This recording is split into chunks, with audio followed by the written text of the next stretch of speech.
goblins,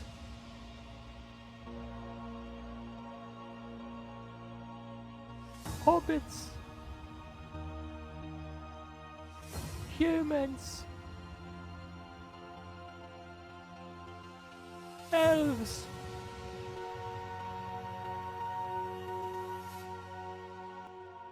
Long ago, the four factions lived together in harmony within the Hobbit village.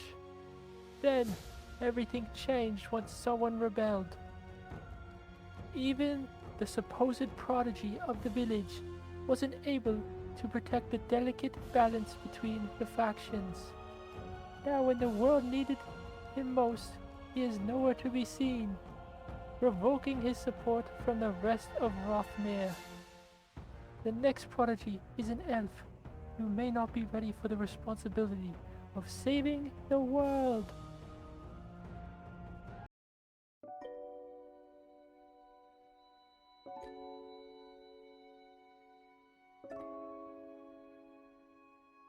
Hey, Auntie, what's that book you've been writing for years? Is it finally done? Yeah, it's just about finished. Why do you ask? I really want to read the book. Oh yeah, of course. Here you go. Rothmere has been home to different factions for millions of years, creating many different ancient artifacts, cities, and ruins all over the region.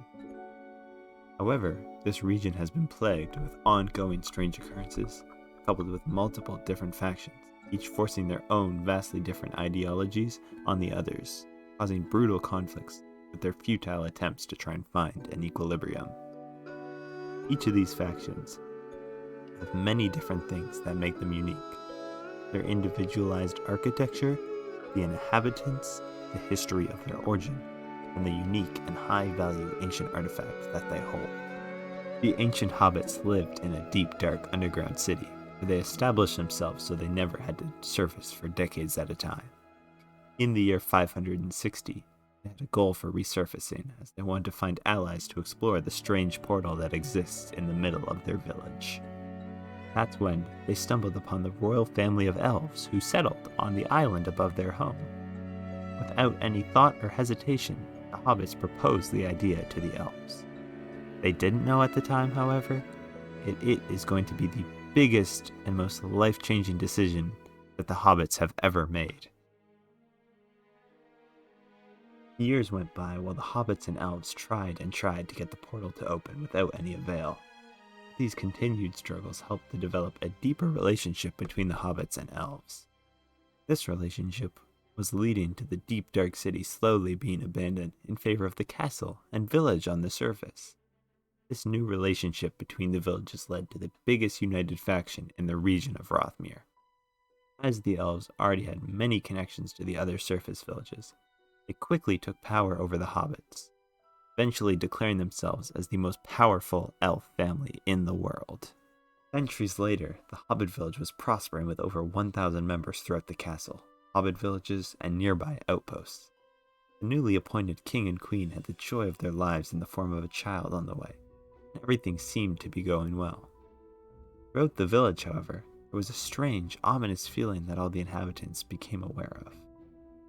There were rumors that the 2,000-year-old hobbit believed that someone was going to enter the village soon to change the Rothmere that everyone grew to know and love into something that it will never be the same again. Nevertheless, the new royal and heir to the throne came into the world with the utmost praise. His village members hoped to change the prophecy bestowed upon the child. Coincidentally, not long after the birth of the child, a strange scar-faced man was found wounded near the village. After the scar-faced man was treated for his injuries, the new royal took a liking to the scar-faced man. So he was brought in by the royal family and was taken everywhere that the family went. 16 years later, and the royal family has 2 young princes and 3 royal cousins nearing adult age.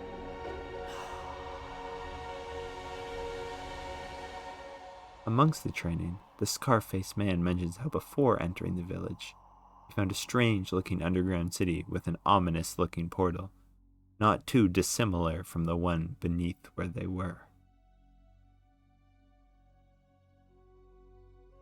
Together, the hobbits, goblins, elves, and the strange man search the region, looking for the city in hopes that they will make it a more united region.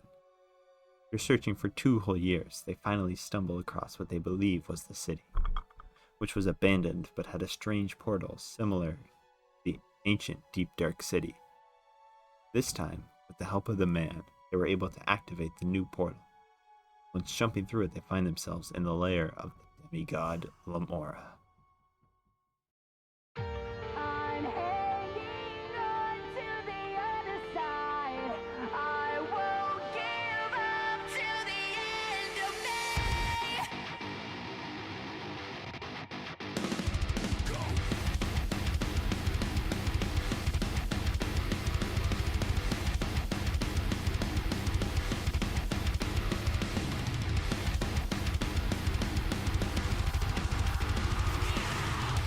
Working together, they enter the village, finding themselves overpowering the demigod, taking it down with only 2 casualties.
Capturing its artifact, an egg-shaped statue, which had no visible movement or audible heartbeat, even though it was the size of a Hobbit villager's head, making the elves believe that's not actually an egg, but something much more powerful.